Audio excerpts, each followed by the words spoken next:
Welcome into the live stream today, everyone. Today, we're going to be talking about what leads need to see to book on your calendar. I mean, it's one of those things where, all of us want to have some bookings on our calendar, right? We want to make sure that we've got people to talk to, that we're making sales, all those things. I mean, we've talked about over the past couple of days about not complaining about some fixed in things that are just there that we all have to, kind of resonate with, right? Today we want to talk about what are those things that those leads need to see to go ahead and automatically book on your calendar. It's a process. It's a dream. It's a hope. It's something that actually is also a reality that can happen. It just takes a little bit of work. It's one of the reasons why I'm doing this webinar coming up this coming Sunday at 1 p.m. Eastern Standard Time. You want to go ahead and check the link in the description for this video. Register for that free webinar. It's not going to cost you a thing. Well, I'm going to be laying out a bunch of these different things that you ought to be able to employ to get what we call an automated predictable system. That's the goal here. We want an automated, predictable system. We talked about a little bit this yesterday. You want to go back if you have not watched the previous videos. I'm doing a live stream every day this week. Go back and watch the one from Monday, the one from yesterday. Obviously, you're watching the one from right now. And I'll be here with you on Thursday and Friday as well. What we want to get into right now is what are the things that need to occur in order for you to get people. I just want to do one at a time. I had them all up there at once. I want to do one at a time so that we can go through these things. What leads need to see to book on your calendar? Now, when it comes down to that, most people, life insurance agents, what's happening is that you're getting leads in from a lead vendor or some sort of way that you're getting your leads to come in, right? But what we want to have happen is that there should be a process in place from beginning to end. Now, one of the main things, and we talked about this on yesterday, is having your own lead system, meaning where you are producing the leads, not buying the leads from a third party. That is the thing that is really an issue the harder and faster you start growing your life insurance business. So the first thing that we want to talk about right now is content of you to consume. Now, this is for the people that are going to purchase life insurance from you. One of the things that I've talked about, and we will be talking about on this coming Sunday in the webinar, the free webinar that we're doing. Again, link is in the description, and you see it scrolling across in the bottom ticker there as well. Every life insurance agent needs to have a social media presence. One of the best ways that I found for this to happen is to start a YouTube channel. Anyone with a Gmail account has a YouTube channel already. Or if you don't, that's all it's required. You just go to Google, start a Gmail account, and you automatically have a YouTube channel that now you can build upon. With that, the reason why YouTube is so important and why you want to have content for your prospects to consume is so that they start developing that know, like, and trust factor with you before they get on a call with you or even before they book an appointment with you. You want to have something in place where something like a YouTube channel where you can talk about the different issues of life insurance, the different types of life insurance, why people need life insurance, the problems with not having life insurance, the problem with different maybe diseases that people may come in contact with that will challenge them, but they can get over it by doing X, Y, and Z. When you start making short little, I'll just call it, 3 to 10 minute videos. 3 to 10 minute videos on a very specific topic, not a plethora of things, but each video needs to be its own thing where you're talking about a specific issue that your clients will have. And there are definite ways to do that. The reason why I suggest YouTube above any other platform to do this on is because YouTube is what I call an intent-based platform, which means that people go to YouTube, just look at what you do on YouTube. You go to YouTube and you type in a problem that you want to solve. You ask a question. And if people are asking questions about life insurance, but you're not showing up and someone else is, which is most of the time the case, you're not going to get that lead. And that lead is not going to be able to develop that trust with you. Just imagine if leads come in and they filled out some sort of form or something like that, and you can also respond back to them, hey, you might want to check out my YouTube channel to kind of see what my areas of expertise are and how specifically I can help you and your family. That's one of the things. So you want content of you to consume available online. That's the first thing. The next thing is here is text and emails to book from. So when a person comes into your ecosystem as a lead, you normally have their phone number, you have their email address. So most people's phone numbers are their mobile devices, their cell phones, their smartphones. You can shoot them a text message. Hey, you just came in. I saw that you're requesting this information. Why don't you go ahead and you can book directly on my calendar? I don't know why more life insurance agents aren't doing this. The lead comes in. Yes, you want to call them. Most of the problem with that, and we talked about this on Monday, is something not to complain about. You can't get a hold of every person right then and there. So you want to not only call, but you can send a text and you can send an email.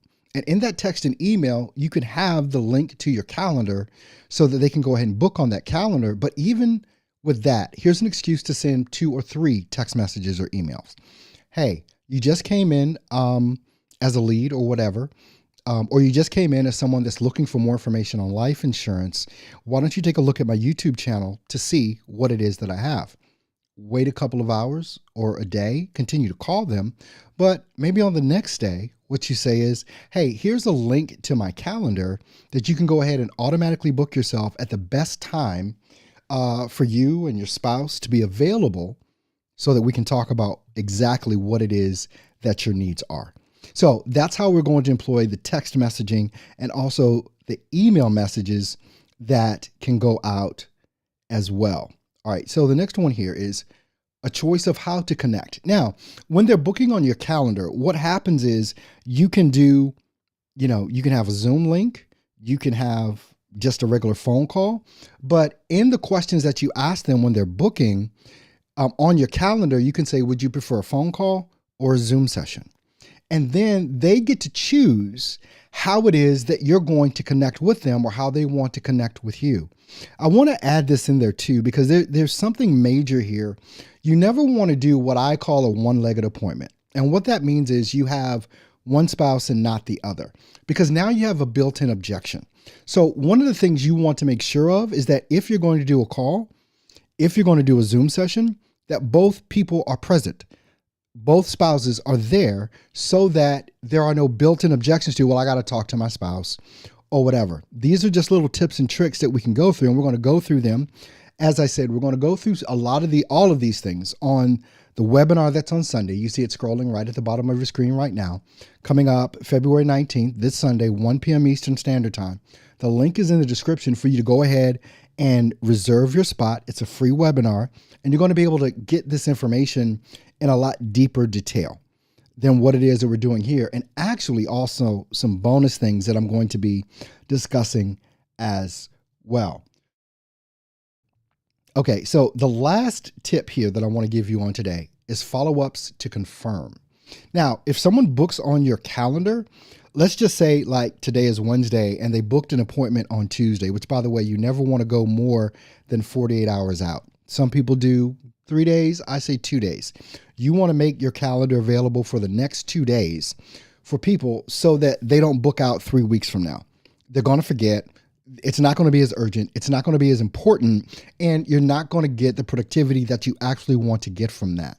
But you want to, when an appointment is booked, you want to send follow-ups as soon as that appointment is booked. That's going to be an email. And all of this is automated, especially if you're using a service like Calendly at calendly.com.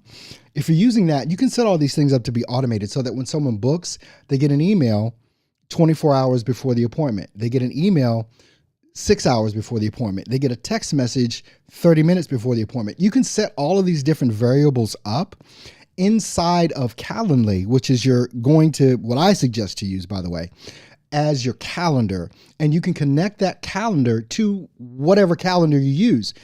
I use a Google Calendar, so all of my appointments that come in through Calendly automatically go onto my Google Calendar so that I can just open up that calendar and see everything that's going on. But then also inside of Calendly, you can actually see the appointments that are coming up as well. So there's a couple of different ways that you can see this, but everything is in the follow-up, especially when we're talking about booking appointments. You don't want people to forget. So you have to remind them. Do not think you're going to book an appointment today and nothing else in that person's life is going to happen that may derail them or make them forget. And inside of that as well, there's going to be a way for them to rebook or reschedule if they need to. I hate no-shows. I hate being porched. I hate people just leaving me stranded, whether it's, now that I don't do in-home, which, by the way, we can talk about that too. I don't do in-home appointments. All the things that we teach our clients that are very successful is how to do virtual. Because when you do virtual, you're not limited. You can be licensed in every state in the union and sell to every state in the union as long as you have that non-residence license to do that. And you don't have to worry about flying out there. You don't have to worry about getting hotel rooms. It's a phone call. That's it. It's a phone call or a Zoom session. So this is the thing that we really want to key in and focus on. Now, what's coming up on tomorrow, I believe, is, let's just drag this over here. We're going to be talking about why you're not closing more deals. That's going to be the thing that we talk about tomorrow. So you want to make sure that you are there for that so that you do not miss that. Once again, we're going to be talking about why you are not closing more deals. We're going to get into some sales strategy. We're going to get into some of those things as well. So I think this is going to be important for you. I want to make sure, go ahead and leave me a comment, leave me a question about any of the past couple of days that we've had. But I also want to make sure that you are going to be at this free webinar that's coming up. You see it scrolling at the bottom. The link is in the description that you can click on to go ahead and register for that. Live webinar coming up Sunday, February 19th. That's this Sunday at 1 p.m. Eastern. Click that link in the description to reserve your free spot. And I will be back here with you on tomorrow. We're going to be talking about why you are not closing more deals. This is what's coming up. Thanks for being here with me today. Leave me a comment or questions below in the comments of this video as well, and I'll see you on tomorrow. You take care.